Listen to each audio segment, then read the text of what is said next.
안녕하세요, 조입니다. 반갑습니다. 예, 제가 지난번에 어, 이제 사업의 타입과 진입구조 선택하는 방법을 설명을 드리면서 이렇게 피라미드 그림을 하나 그렸었어요. 그렇죠? 근데 그때 제가 영상을 찍고 있을 때 사람이 들어와가지고 괜히 민폐인 것 같아서 영상을 중간에 갑자기 끊어버렸거든요. 그래가지고 좀 보충 설명을 드리고자 이렇게 또 영상을 켰습니다. 일단 화면을 공유하면서 보도록 할게요. 보이시나요?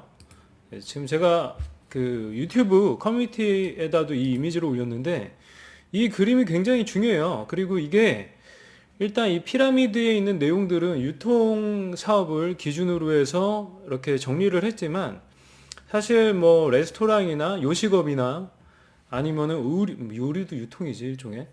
아니면 서비스, 지식 컨텐츠 모든 비즈니스에 적용할 수 있는 그런 그림이라고 보시면 됩니다. 일단 제일 왼쪽 축을 볼게요. 축. 왼쪽에 축을 보면은 난이도, difficult, value, 이제 부가가치도 높아지고 value added, 그리고 resource, 리소스가 많이 들어가요. 그러니까 위로 올라갈수록 사업이 어려워지고 뭐 부가치는 높아지면서 자원은 당연히 많이 들어가고 돈도 많이 들어가고 리스크도 위험도 올라가는 겁니다. 그리고 프로핏도 당연히 늘어나겠죠. 예.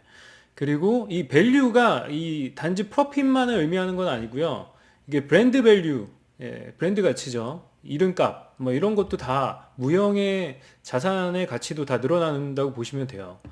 그리고 프로페셔널이라고 적었는데 이 전문성도 당연히 위쪽으로 갈수록 난이도가 높아지면서 진입 장벽들을 계속 깨나가야 되잖아요. 그렇죠? 리스크 테이킹을 하면서 사업의 난이도가 어려워지면서 전문성이 생기는 겁니다. 그리고 이코노미 오브 스케일인데 이건 규모의 경제예요. 대량 구매나 대량 사용을 통해서 개당 단가를 낮추는, 그러니까 이게 규모의 경제라고 표현을 하죠. 예. 개당 단가를 낮추는, 대량 구매를 통해서 개당 가격을 구매 단가나 오더 단가 아니면 원자재비 뭐 이런 것들의 비용을 줄이는 거를 규모의 경제라고 합니다. 이코노미 오브 스케일이라고 해요. 그리고 위로 갈수록 시스템들이 점점 복잡해집니다. 조직이 점점 비대해지는 경향이 있어요. 위로 올라갈수록. 그래서 이 그림을 다시 한번 설명을 드릴게요. 일단 스몰 비즈니스, 이게 소매가 있고요. 도매, 홀세일이 도매인데 약간 스몰 홀세일이에요. 약간 도소매 병행하는 그런 자영업자들. 그리고 리테일러는 당연히 소매업자입니다. 그리고 뭐 구매 대행 뭐 이런 것도 다 소매죠. 그리고 뭐 드랍시핑, 리셀러라고 하죠. 뭐 신발을 사서 파는 것도 리셀러고, 보통 대리점에서 물건을 받아다가 파는 걸 그냥 리셀러라고 해도 돼요. 에이전트라고 해도 되고 대리점이라고 해도 되고 뭐 이런 형태예요. 그래서 커피 비즈니스로 하면은 실질적인 고객들이 와서 커피를 마시고 하는 공간 비즈니스, 카페로 운영하거나 레스토랑 하는 게 다 요 가장 빨간 레드로 칠해놨잖아요, 그렇죠? 가장 경쟁이 치열한 부분이에요. 근데 이거를 선택하는 이유는 뭐겠어요? 별 생각 없이 선택하는 것도 있는데 저희가 자본이 없기 때문에 초반에 여기서부터 이제 이 피라미드를 부시고 올라가야 되거든요. 근데 여기서 제가 이제 좀 현명하게 경쟁을 좀 피해가면서 부가가치가 높은 시장을 선택하는 방법을 지난번 영상에서 설명을 드렸어요. 그래서 그걸 참고해 주시고요. 일단 간단하게 말하면 시장을 쪼개라예요. 그래서 굉장히 작은 틈새 비즈니스, 시장은 존재하는, 사람들의 수요가 존재하는 그런 시장을 잘 찾아가지고 들어가야 된다라고 얘기를 했던 거고요. 그러고 나서 점점 커지는 겁니다. 이제 디스트리뷰터는 이제 유통업자를 얘기하는데, 보통 익스클루시브 디스트리뷰터라고 하면 독점 수입 회사나 독점 유통사를 얘기합니다. 그리고 임포터, 수입사, 익스클루시브 에이전, 그런 거죠. 저희 같은 거예요. 저희 피도랑 원랩을 독점으로 판매를 하고 있죠. 이렇게 되면 뭐가 좋겠어요? 당연히 제 밥그릇을 보장받을 수 있어요. 저만 팔 수 있으니까. 가격이 무너지는 거를 막을 수가 있어요. 가격을 내가 통제를 하는 겁니다. 그렇죠? 그리고 요쯤 되면 보통 도매 조직을 좀 갖추기 시작해요. 저희도 내년부터는 이제 오프라인 매장도 열고 쇼룸도 열고 그래가지고 대리점 체계를 구축을 할 거예요. 그 실내 자전거랑 비아토르가 취급하고 있는 그런 제품들, 실내 자전거, 전기 자전거, 전기 자전거만 해도 한 10가지 되거든요. 그래서 대리점 이제 저희가 대량으로 수입을 하면서 그거를 빨리 소진시키기 위해서 어떻게 해요? 대리점한테 뿌리는 수밖에 없어요. 저희가 그걸 뭐 한 1000대, 2000대를 한꺼번에 떠안고 있으면은 막 10억 단위로 돈이 잠기는데 그렇게 하면 굉장히 바보 같은 짓이잖아요. 그래서 마진을 쉐어하면서 대리점한테 마진을 좀 주고 반반씩 논아먹는 구조죠. 예. 그렇다고 소비자가를 올리지는 않을 생각입니다. 경쟁력 있는 가격을 유지하기 위해서죠. 요쯤 되면은 이제 보통 유통 단계가 하나 더 추가가 된다고 보셔도 돼요. 조직이 좀 커집니다. 세일즈가 좀 더 강화돼요. 이 스몰 비즈니스는 어때요? 그냥 1대1 판매가 대부분이에요. 그리고 위쪽으로 올라갈수록 판매가 뭐 B2B 아니면 B2G, 예, 거벌먼트, 예, 물론 입찰 같은 것도 하게 되고 관공서 뭐 이런 비즈니스도 하게 됩니다. 그리고 B2B 회사, 저희 실내자전거는 헬스장 이런 영업을 하게 될 거예요. 그러니까 세일즈 팀이 본격적으로 여기서 꾸려진다고 보면 되는데 처음에 자본이 있어서 그 영업사원들 월급을 줄 수 있거나 아니면 인센티브 구조를 잘 만들 수 있는 분들은 이 초반부터 그렇게 시작하셔도 돼요. 보통 부동산업이 부동산이 보통 그거죠. 인센티브제로 운영이 되죠. 그렇죠? 그런 식의 세일즈 조직이 여기서 좀 더 강화되고요. 예, 그리고 여기서 시스템이 좀 더 구조화되면서 요식업 같은 경우에 프랜차이즈 비즈니스를 하게 됩니다. 프랜차이즈가 뭐예요? 가맹점 사업을 하는 거예요. 말 그대로 대리점 사업을 하는 겁니다. 똑같죠? 그쵸? 이렇게 보면은. 그리고 이제 더 중요한 게 뭐예요? 팩토리입니다. 팩토리. 공장을 나중에는 그게 외주 공장이든 자체 공장이든 간에 공장을 소유하게 돼요. 이게 정부 혜택도 굉장히 많거든요. 그래서 공장을 제 주변에 운영하시는 분이 몇 분 계세요. 예, 정부 혜택 때문에 진짜. 예. 그래가지고 이 공장으로 가면 이제 난이도 리스크, 왜냐면 공장 부지 땅을 사야 되고 뭐 설비를 투자해야 되고 그러니까 또 직원도 많이 필요하잖아요. 그러니까 리스크가 계속 올라가는 거예요. 근데 여기서 처음부터 캐시플로우 현금 흐름을 아주 잘 탄탄하게 뭐 한 개만 만드는 게 아니라 한 두 개 막 확장까지 수평 확장까지 해가지고 만드시는 분들은 위로 올라가는 수직 확장에서 굉장히 용이합니다. 왜냐면 한두 개 비즈니스가 망해도, 예, 망해도 저희 같은 경우에는 솔직히 말씀드리면은 뭐 원랩이나 피도 저희 본사 중국 본사에서 계약 너희들이랑 이제 막 안 할래 하면은 그냥 붕 떠버리는 거예요. 어쩔 수가 없어요. 그래서 저희도 수직 확장을 하려고 저희 자체 브랜드 제품을 이제 제작하고 있는 겁니다. 그런 식으로 수직과 수평 확장을 통해서 리스크를 좀 분산시켜야 돼요. 사업이 어려운 게 아니라 리스크를 분산시키지 않기 때문에 어렵고 또 위험해 보이는 것 뿐입니다. 충분히 이제 캐시플로우를 분산화시키면서 위험을 최소화할 수가 있어요. 그래서 사업은 그냥 무작정 위험한 건 아니다. 하지만 이쪽 수직 확장을 통해서 올라갈 때는 당연히 리스크가 올라갑니다. 당연히 근데 프로피트 올라가요. 근데 투자도 올라가기 때문에 여기서 조금 중요한 선택을 하셔야 돼요. 내가 그래서 나란 사람, 내가 어디에서 만족할 수 있는지, 내가 한 달에 한 달에 뭐 1000만 원 벌면은 만족하는 사람인지, 1억 벌면 만족하는 사람인지, 아니면 나는 돈과 상관없이 일론 머스크처럼 나는 인류를 구원할 거야. 막 이런 거대한 비전을 갖고 있는 사람인지, 예? 거기서 여기서 이제 사업을 확장하는 그 리스크를 내가 떠안을지 말지, 거기서 많이 결정이 나는 것 같더라고요. 제가 보면은. 그래서 여러분들이 이제 사업을 한다고 하면은 그 본인의 리스크 성향이나 본인의 꿈, 포부, 사명, 의지, 비전 이런 것들을 잘 본인에게 잘 물어보셔야 돼요. 마음의 소리에 귀를 기울여서. 그래서 여기를 뚫고 일단 여기서 보통 구매 대행 하시는 분들이 이 익스클루시브 디스트리뷰터 단계까지도 잘 못 가요. 왜냐면 여기서 돈 1000만 원 벌기 시작하거든요. 1, 2천만 원 여기서도 벌려요. 예, 남의 것들, 남의 물건 팔아도. 그래서 거기서 그냥 만족하고 더 이상 리스크 테이킹 안 하겠다. 나는 그냥 1, 2천만 원 버는 걸로 만족한다 하면서 계속 여기서 스몰 비즈니스로 머물러 있는 경우가 많습니다. 하지만 여러분이 좀 더 큰 비즈니스를 하고 싶다면은 과감하게 용기를 내셔서 또 투자도 하시고 떠안으셔야 돼요. 리스크를 저희가 근력을 키울 때도 계속 조금씩 무게를 증량해 가면서 근육을 키우잖아요. 그쵸? 그럼 마찬가지예요. 리스크는 곧 무게라고 보시면 돼요. 그래서 장사력을 키울 때 무게를 늘려야 돼요. 무게는 리스크를 늘리면은 당연히 투자가 많이 되고 재고 위험도 커지고 창고비 그런 고정 비용에 대한 리스크가 동반 상승합니다. 예. 하지만 잘 극복해서 안정화시키면 훨씬 큰 돈을 벌 수 있어요. 그쵸? 빠르게. 그래서 여기서 뭐 날고 기어봤자 벌 수 있는 그 캐파는 한계가 있어요. 그 수평 확장도 한계가 있고요. 수평 확장은 사실 그 진입 장벽 자체가 굉장히 낮아요. 그렇기 때문에 누구나 뛰어들 수 있죠. 구매 대행 하듯이. 조금만 방법 배대지만 하나 좀 괜찮은데 알고 있으면은 누구든지 구매 대행을 할 수가 있단 말이에요. 그리고 교육해주는 곳들도 많고. 그래서 여기서 리스크를 좀 캐시플로우를 만든 다음에 디스트리뷰터 쪽으로 간다. 그리고 여기서 구조를 다변화해서 사업 모델을 파는 대리점 비즈니스를 하는 프랜차이즈로 가야지 여러분이 좀 큰 규모의 비즈니스 할 수 있게 된다. 그리고 그 위에서는 이제 생산 시설이나 이런 것들을 확충을 해야 된다. 그러니까 원천 기술을 확보하라는 거예요. 원천 기술. 그렇죠? 예. 그래서 내 제품은 내가 만들 수 있는 내 브랜드로 이쪽으로 가는 거죠. 그래서 최종적으로 어때요? 브랜드 비즈니스가 되어야 된다는 거예요. 사람은 죽어서 뭘 남기죠? 호랑이는 죽어서 가죽을 남기고 사람은 죽어서 이름을 남기죠. 기업도 죽어서 브랜드를 남깁니다. 브랜드 뭐냐?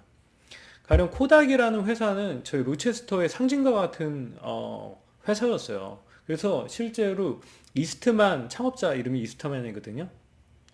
그래서 이 대학교 그 세계 3대 음대가 있는데 이스트만 음대가 있어요. 저희 로체스터에.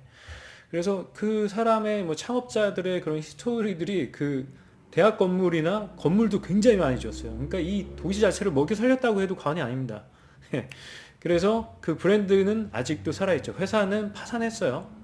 파산했지만 파산하면서 이 도시 자체도 많이 힘들어지기 시작했습니다. 사실. 하지만 이제 코닥은 지금 뭐 하고 있을까요? 이름 장사하고 있어요. 브랜드만 빌려줘. 한국에서도 코닥이라는 패션 브랜드가 있죠. 어페럴 브랜드죠. 근데 그 브랜드는 실제로 코닥이랑 아무 상관없어요. 이름만 빌려준 겁니다. 그래서 로얄티만 꼬박꼬박 챙기는 거예요. 판매되는 거에 비례해서 그 계약 내용은 어떻게 알 수는 없지만 그걸 비즈니스 라이센스 사업이라고 합니다. 라이센스 비즈니스예요. 이름을 파는 거죠. 이름을 빌려주고. 실제로 뭐 대우 해가지고 아직도 대우 망한 지 오래됐잖아요. 근데 대우 뭐 전자레인지 굉장히 많단 말이에요. 선풍기부터 해가지고. 핸드폰도 만듭니다. 외국에서. 이름을 빌려서 파는 거예요. 대우라는 브랜드가 아직도 가치가 있다고 생각하는 사업자들이 이름을 빌려서 제조를 하는 거죠. 아무튼 간에 이런 식으로 끝에 가면은 결국엔 브랜드만이 살아남는다. 근데 이쪽으로 이렇게 피라미드 상위 단계로 올라가려면은 난이도 올라가고 굉장히 자본도 많이 들고 리스크도 올라가고 프로핏도 당연히 올라간다. 그리고 대량 생산 체계로 가게 되는 겁니다. 규모의 경제를 통해서. 그리고 시스템, 조직 구조 다 모든 게 굉장히 복잡해집니다. 그래서 이쪽으로 갈지 말지. 저희는 지금 디스트리뷰터 단계에 있고요. 그래서 이쪽 팩토리 쪽은 OEM으로 생산을 하고 있어요. 그래서 나중에 더 여러 개 생기면 저희가 부품도 개발 의뢰를 해가지고 일정 특정 부품들을 변경할 생각도 있어요. 디자인이나 뭐 핸들바나 간단하게 프레임이나 이런 것들을 바꿔서 설계를 좀 바꿔가지고 생산할 가능성도 있어요. 이런 식으로 가는 겁니다. 프랜차이즈 비즈니스, 밀키트. 그러니까 요식업으로 치면은 이제 상품이 딱 제한된 그 지역, 뭐 대치동이면 대치동, 뭐 목동이면 목동에서만 파는 게 아니라 이제 지역을 뛰어넘어서 밀키트로 해가지고 전국에 있는 사람 아니면 해외에다 수출도 할 수 있는 거예요. HMR, 홈밀 이걸 뭐라 그러나 아무튼 간에 이 레트로트 뭐 그런 거죠. 그 간편식, 그런 거. 커피로 치면 커피숍은 제한돼 있잖아요. 한 장소에. 그래서 지점을 여러 개 내는 것도 의미가 있지만 그거보다 제 주변에 커피 사업 하시는 분도 있는데 그분이 말씀하시기를 커피 원두 파는 게 장땡이다 이런 말씀하셨습니다. 그래서 결국에는 커피숍들은 로스터리로 가는 경우가 많아요. 원두를 볶아서 판매하는 그쪽 비즈니스로 많이 가더라고요. 그래서 결국에는 제품이 회전이 굉장히 자유로워요. 그쵸? 그냥 만들어서 갖다 팔기만 하면 되고 또 온라인에 그 온라인 툴들을 많이 이용하면 뭐 쇼핑몰이나 이런 것들을 자사몰이든 뭐 스마트 스토어든 쿠팡이든 뭐 11번 가도 오픈마켓이든 간에 그런 것을 해서 유통을 하기가 쉽죠, 제품이. 예. 그냥 레스토랑을 유통할 수는 없잖아요. 그래서 레스토랑은 사업 모델을 파는 프랜차이즈로 가게 되는 겁니다. 그래서 결국에는 있잖아요, 여러분. 어떤 사업이 가장 부가치가 높을까요? 가장 부가가치가 높은 사업은 지식 베이스의 컨텐츠 비즈니스예요. 컨텐츠. 컨텐츠는 이제 인터넷을 통해서 유통이 되기 때문에 복제 비용이 들어가지 않아요. 한 번 생산해 놓으면 복제해서 생산하는 추가 생산 비용이 없는 거예요. 얼마나 좋아. 예? 그냥 링크만 보내주면 되는 거예요. 제가 교육 프로그램을 팔고 있듯이.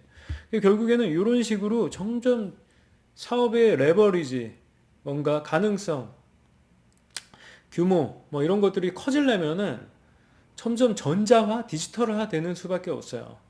예. 물론 오프라인에서, 왜냐면은 여러분 상식적으로 생각해도 오프라인에서 레스토랑에서 낼 수 있는 회전율, 사람들이 아무리 빨리 먹고 가도 뭐 한 20분은 걸린단 말이에요. 그렇죠? 그래서 거기에 이제 최대로 이제 낼 수 있는 그 한계치는 극명한 거죠. 제가 예전에 했던 숙박업도 마찬가지예요. 시간이 정해져 있어요. 딱 하루에 방 하나당 한 명. 그래서 대실로 해서 쪼개가지고 시간을 쪼개서 파는 그런 비즈니스가 나오는 거죠. 좀 더 부가가치를 내기 위해서. 예, 사람들은 그런 것처럼 계속해서 부가가치를, 추가적인 부가가치를 같은 자원으로 창출하려고 많은 노력을 하고 있습니다.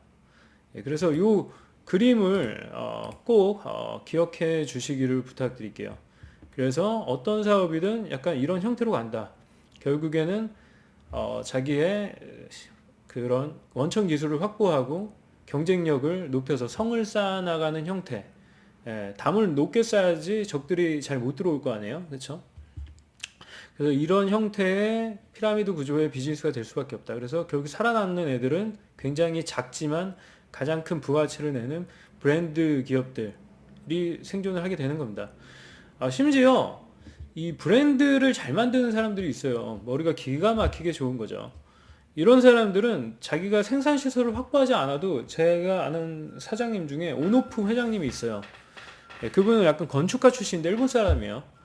근데 그분은 제가 에이모션이라는 회사에 잠깐 부사장으로 잠깐 있을 때 자전거 사업부 부사장으로 잠깐 있었거든요. 근데 그 거기서 만난 분이에요. 제가 왜냐면 이제 콜라보레이션 하려고 그런 여러 가지 브랜드를 갖고 있는 회사들이나 디자이너, 고태용 디자이너도 그때 만났었고요.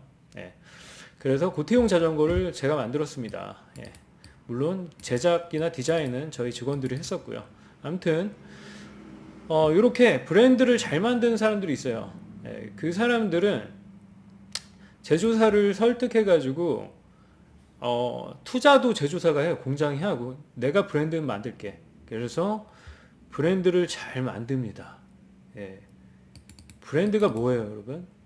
예. 사람으로 치면은 그 사람 그냥 아이덴티티라고 할 수 있어요. 사람 같은 거예요. 근데 그 상표가 갖고 있는 살아있는 상표 뭐 이런 느낌이라고 보시면 되죠. 그래서 성격이나 뭐 이런 것들이 다 정의가 돼요. 그래서 그거를 굉장히 전략적으로 브랜드를 만드는 겁니다. 예, 근데 사실 그렇게 브랜드 중심으로 해서 만들어진 사업치고는 잘 되는 건 그렇게 많지는 않아요. 예, 그 밑에 단계들이 잘 받쳐주고 뭐 제품의 품질이나 기본적으로 서비스의 흐름이나 그런 품질, 완성도 뭐 이런 것들이 받쳐줘야지 브랜드가 살아나는 거지. 그냥 마케팅적으로 브랜딩만 한다고 되는 건 아니겠죠. 사람들이 바보는 아니니까. 그래서 심지어 중국에는 한국 제품이 아닌데 막 설명서에 한국어 다 막 넣어놓고 그래요. 그 국가 이미지가 한국이 좀 더 가치가 있다고 생각하는 이제 마케터가 그렇게 작업을 한 거겠죠. 아무튼 간에 그래서 이 브랜드 끝판 비즈니스는 비즈니스의 끝판은 브랜드다라는 거 해서 브랜드 가치를 잘 만들기 위해서는 어떻게 해야 돼요? 사업을 잘 해야 돼요. 사업을. 그래서 저희 피도 같은 경우에도 사실 그 리콜이 최근 계속 아직까지 진행하고 있는데 되게 오래 걸렸거든요. 근데 수백억 썼어요. 리콜 해주는데 그 새 제품을 다시 만들고 다시 주는 형태로. 그 사장님이 내가 물어봤어. 이렇게 안 해도 되는데 굳이 왜 이렇게 했냐. 자기는 이 피도라는 브랜드를 정말 좋은 브랜드로 만들고 싶다. 자기가 죽기 전에. 예? 그래서 그렇게 투자를 하는 겁니다. 그만큼 투자가 많이 들어갑니다. 예. 뭔가 고객들한테 실망을 주지 않고 항상 믿음과 신뢰를 주고 싶어 하는 거죠. 그래서 자기가 실수를 했으면 과감하게 뒤엎어서 보상을 해주는 그런 브랜딩 철학이 있는 거죠. 그래서 브랜드는 굉장히 장기적인 관점으로 접근을 합니다. 이렇게 뭐 1, 2년 치고 빠지는, 특히 제가 제일 싫어하는 것들이 그 크라우드 소싱 하는 애들이에요. 그 와디즈 펀딩하고 뭐 중국에서 그냥 간단하게 제품 총판 계약해가지고 그러면 크라우드 펀딩 띄울 수 있거든요. 해가지고 치고 빠지고 홈쇼핑 상품 팔듯이 정말 불량식품 같은 제품을 파는 블랭크? 블랭크 애들이 약간 그런데 마케팅을 잘하죠. 걔네가 바이럴 마케팅을 그래가지고 그런 식으로 파는데 제가 제일 싫어하는 비즈니스 중에 하나예요. 그래서 장기적으로 고객들과 관계를 만들고 커뮤니티가 형성이 되고 이제 신뢰를 오랜 기간 구축해서 정말 오랜 내 친구 같은 느낌을 주는 브랜드 사업을 저도 하고 싶어요. 그렇게 하려고 노력을 하고 있습니다. 물론 아직 저희가 자본도 부족하고 자원도 부족해서 모든 고객들을 정말 원하는 타이밍에 바로바로 즉각 삼성전자처럼 그렇게 충족시켜 주지 못하고 있어요. 불만을 갖고 있는 고객분들도 아직도 많고 그런데 저희 주어진 여건 하에서는 최선을 다하고 있으니까 조금 기다려 주시면은 계속해서 저희가 나아질 겁니다. 굉장히 나아지고 여러분들한테 초반에 저희한테 리스크 테이킹 저희가 보잘것 없을 때 구매해 주시고 도와주시고 응원해 주신 고객분들한테 반드시 보답을 할 거예요. 잊지 않겠습니다. 아무튼 이런 식으로 사업을 해 나가시면 돼요. 그래서 내가 처음에 이쪽에서 어떤 식으로 이제 키워 나갈지 어디까지 키워 나갈지 이거 진짜 중요한 포인트예요. 나는 사업을 어디까지 하고 싶은지. 왜냐면은 이쯤에서 멈춰버리다가 내가 정작 원하는 거는 이 윗단계인데 여기서 돈이 되니까 먹고 살만 하니까 멈춰버리는 경우가 굉장히 많아요. 나의 방향성을 상실하는 거죠. 목표 의식도 없어지고 의지도 없어지고 그러면서 사업은 어떻게 될까요? 사업은 제 생각에 뭐 욕심이라기보다는 뭔가 뜻, 철학이 사라지는 순간 망하는 것 같아요. 그러니까 여러분의 사업이 망하는 데는 철학이 없기 때문일 수도 있어요. 곰곰이 생각해 보세요. 여러분이 왜 사업을 해야 되는지, 왜 사업을 하려고 하는지, 그리고 단순히 돈 버는 게 목적이면은 얼마를 벌고 싶은지, 얼마를 벌면은 만족하는지, 그럼 그 정도 시스템을 계속해서 유지하면 되거든요. 쉽지는 않지만. 그래서 분명히 이 철학이라는 게 여러분이 뭐 장사하면은 뭐 그냥 장사꾼 해서 쌈마이 뭐 폼팔이 뭐 책팔이 뭐 강의팔이 뭐 이런 식으로 생각할 수가 있는데 그렇게 접근해 가지고는 정말 그 정도밖에 될 수가 없어요. 여러분들이 뭐 일론 머스크처럼 인류를 구원하겠다 이 정도는 아니겠지만 어느 정도 왜 사업을 하고 싶고 나는 이 사업을 하는데 어떤 능력을 갖추고 있고 나는 과연 할 수 있는지 어디까지 갈 수 있는지 그리고 이런 사업을 하려면 대략적으로 어떤 능력들이 필요할지 를 잘 생각해 보시기 바랍니다. 능력 얘기가 나왔으니까 말인데 능력에 대해서 한번 설명을 해 봅시다. 이쯤 제일 피라미드 하단에 있어서는 그냥 단순하게 온라인뿐만 아니라 세일즈 능력만 있어도 충분히 할 수 있어요. 이쪽에 세일즈 능력. 근데 이쪽 디스트리뷰터로 가면서 시스템이 조직이 좀 생기고 조직 복잡해질수록 이제 리더십이 훨씬 더 중요해집니다. 이쪽으로 점점 가면은. 그리고 팩토리 쪽으로 가면 당연히 기술이나 전문 지식들 그런 직원들을 또 땡겨올 수 있는 그런 인맥이나 네트워크, 리더십, 비전 이런 것들이 굉장히 중요해지겠죠. 근데 단순히 그냥 기술만 있다고 뭔가 브랜드 가치가 생기는 건 아니에요. 소통하는 능력, 또 조직, 마케터, 뭐 이제 법률적인 거는 특허나 이런 것들 위해서는 변호사, 뭐 이런 것들의 모든 것들이 다 갖춰져야 되겠죠. 브랜드 가려면 점점 이제 철학, 그러니까 사장의 철학이 여기 끝까지 가야 되는 거예요. 사장이 이 머리 끝에 올라가 있지 않으면은 이 피라미드는 굉장히 무너지기가 쉽습니다. 그래서 처음부터 여러분이 어떤 철학을 갖고 사업을 하는지 하고자 하는지 이런 거를 어디까지 갈지 어느 방향을 향해서 갈지 방향성 그리고 어느 정도 속도로 빨리 여기를 격파하고 다음 넥스 레벨로 나갈지를 미리 한번 그려보시는 게 정말로 중요합니다. 대부분 다 생각 없이 해요. 아무 생각 없이 하다가 그냥 여기서 대부분 흐지부지 사라집니다. 이쪽까지도 넘어오지도 않아. 이쪽만 해도 리스크가 한 5억 정도 단위로 발생하거든요. 5억에서 한 10억 정도. 그러니까 10억 단위를 넘어가지 못해. 근데 이쪽으로 넘어가면 못해. OEM 생산으로 가기 시작해서 자기 브랜드 제품을 생산하기 시작하면은 100억 단위로 벌 수 있어요. 이제 1000억 단위 뭐 이제 그 이상 유니콘은 브랜드 쪽으로 가는 거죠. 완전히 테크 쪽으로 가거나. 그렇게 되는 겁니다. 이 모든 비즈니스 생태계는 여기서 크게 벗어나지 않아요. 그게 뭐 도매든 테크든 유통이든 테크든 뭐 요식업이든 뭐 의류 패션이든 뭐든 간에 이 피라미드 그림을 크게 벗어나지 않는다는 거 잘 아시기 바랍니다. 그래서 머릿속에 박아두세요. 여러분이 안 보고 이런 거는 그릴 수 있어야 돼요. 이 정도 그림은 이 비즈니스라는 거는 이런 구조들이 있고 이렇게 앞으로 이제 성장하다 보면 어디로 가게 되고 앞으로 가야 될 방향은 이거고 또 이런 데서 필요한 이제 네트워크나 시스템이나 기술들이나 능력이나 디자인이나 철학이나 이런 것들이 필요하구나. 요 정도 가볍게 그려 보시고 사업을 하시길 진심으로 부탁드릴게요. 그래요. 오늘 제가 추가 설명을 했는데 어떻게 도움이 됐는지 모르겠네요. 아무튼 저는 열심히 설명했으니까 꼭 여러분 사업하시는데 꼭 활용하시기를 부탁드리겠습니다. 그래요. 그러면 저는 다음 영상에서 뵙도록 할게요. 다음 컨텐츠 기대해 주세요. 다음 컨텐츠는 여기서 얘기한 지식 비즈니스를 제가 하고 있잖아요. 지금 컨텐츠 엄청 강의파리를 하고 있죠. 여러분들이 소위 말하는 강의파리 하는데 이거를 어떻게 하면 좋게 효율적으로 하고 있는지 저의 노하우 8가지를 공개하도록 하겠습니다. 이거는 정말 어디에도 나오지 않아. 이렇게 퍼주는 사람은 어디 있어. 그러니까 좋아요, 구독, 알람 설정까지 부탁드릴게요. 그래요. 그러면 저는 다음 영상에서 뵙겠습니다. 감사합니다.